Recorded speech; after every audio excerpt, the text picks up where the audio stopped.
In this video, I'm going to show you how to check your ChatGPT usage limit on your phone. So let's get started. First, open the ChatGPT app on your device and make sure you are signed into your account. Once you're inside the app, tap on your profile icon in the top corner of the screen. From the menu, look for the section related to your plan or usage. Here you may see options like usage limits, message limits, or subscription details depending on your account type.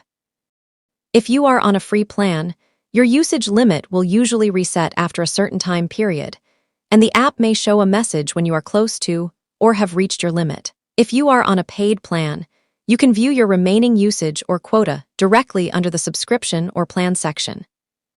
You can also check for any warning messages at the top of the chat screen, as ChatGPT often notifies you when you are approaching your limit. And that's it. You've successfully learned how to check your ChatGPT usage limit on your phone. If this video helped you, don't forget to hit the like button and subscribe for more simple tutorials.